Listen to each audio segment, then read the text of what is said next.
I've been seeing many posts in social media and YouTube that black people feel they are insulted and angry and being tokenized in comic books and comic books related media.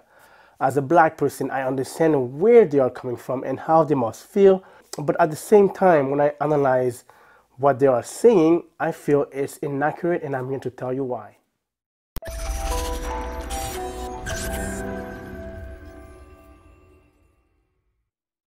Hi everybody, bonjour tout le monde, welcome to Capitaljbcomics. In this video, we'll talk about, does it really matter of a character's skin color or ethnicity if that does not interfere with the character's background story and their motivation of doing what they do. Before we get started, I would like to just take you guys back on a little history lesson and let you guys know where everything started. So, comic books have been around for a long time, and black people have been portrayed in comic books since the very start, just not portrayed in lights that we as black people recognize ourselves. We were portrayed as jungle people, so pretty much think Tarzan before she meets Jane, pretty much could not speak English and pretty much just dressed in animal pelts. We were portrayed as jive talking brothers and sisters. Well, I can't say that they know my brother. What a tie. And also portrayed as, you know what, do you guys remember about like 10 years ago there was a big thing that white universities were hosting secret Halloween parties where the students were dressed in blackface? So pretty much the next character is exactly that. It is a character that looked like a white boy but pretty much with blackface. And that character was called Whitewash. So when you think about what those students were doing, that it is nothing new. It is part of the history of what we had to go through as a people of North America. So fast forward to today's day, there were many characters that were originally white male characters that have went through a gender swap and a race swap.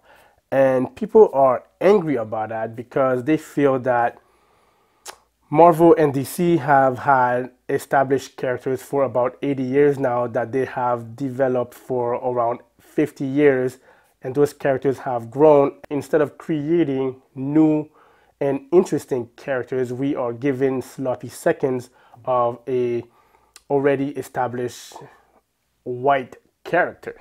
I feel that is incorrect because when they do introduce new characters, people just don't buy them because they say they suck and they are not interesting, so they just don't buy them at all and the sales plummet. So at the end of the day, numbers matter. They're not going to keep printing something that people are not buying.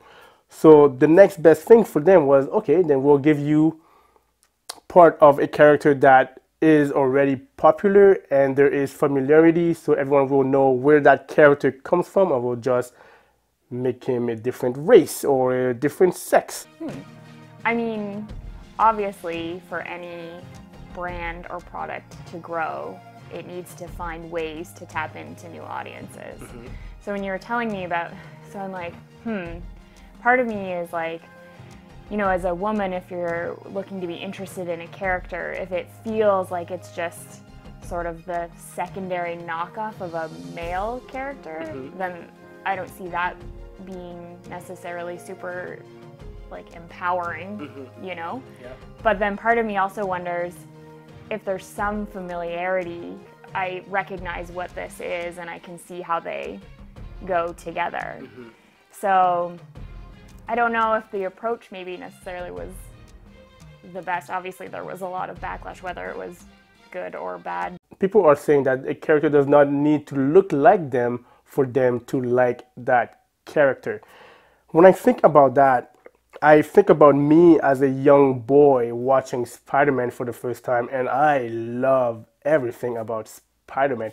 But can you imagine if Miles Morales was a thing when I was a kid? Wow, I would have been mind blown. And that doesn't mean that I will only love Miles Morales. I will love every Spider-Man version there is. So I don't know why people feel insulted with that. The point I'm trying to say here is it's not enough to just say, I don't like something and I'm not gonna read it and I feel offended, you gotta do something about it. Either write something to Marvel, encourage the next generation to become writers, to become artists, or you yourself like become a writer and do something, produce something positive.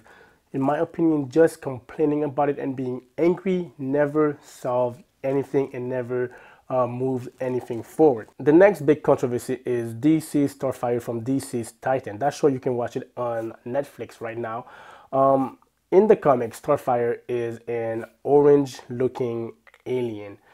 And on the television show, she is played by a dark skinned black woman. At first, people were saying, oh no, it's the costume. I don't care if she's black. It's the costume. The costume is not comic book accurate. If you look at what she's wearing in the comics, she's basically naked. Come on, guys. We can move past her having to be in a bikini to fight crime. But next, it was revealed that no, she's actually too dark. And people, and most people agree with that. Black people alike and white people alike think she was just too dark. If they have picked a lighter skin tone person, like kind of like Jennifer Lopez or a Alicia Keys, or maybe someone that looks like Beyonce. So what they are saying is pretty much she is too black. Again, it all comes back to where we started. We started in a community where black people used to be judged by a paper bag next to their face to know if they were too dark to enter certain establishments. So pretty much when you say that she is too dark, she should have been played by a lighter skin person, then pretty much they should have just had a paper bag next to her face and say, I'm sorry, even though you are a talented actress, you cannot play this part because you are too dark according to the paper bag. So I don't even know if I would make it. I don't know if I'm too dark or too light skinned for certain roles. What do you guys think about that? When you say things like someone is too dark to play a character that their race and color of the skin has nothing to do with that character, what you are doing is making it all right to repeat these exact same things that we used to do as a community. How crazy is that? I understand what they are saying though. I know that most people want their comic book characters brought to life on the silver screen or on the television screen as accurately as possible. But to go as to say as someone is too dark for a role, I think that is just nonsense. Actually, one of my sisters, she is an actress and I will have her on the show in March.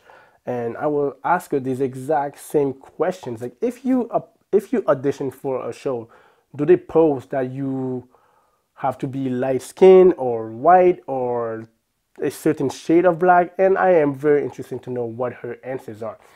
The reason why I think this stuff does not matter is we just came back from New York City last weekend. My wife and I, we went to just have a husband and wife little vacation away from our toddlers, and we happened to go to see Hamilton, the musical. If you haven't seen it, do yourself a favor, book tickets now if you are in New York City, or if that show comes to your town, it's a must see. I've seen many theater shows, and this one has to be the top of my list. It is phenomenal from start to finish. So what that show portrays is the founding fathers of the United States.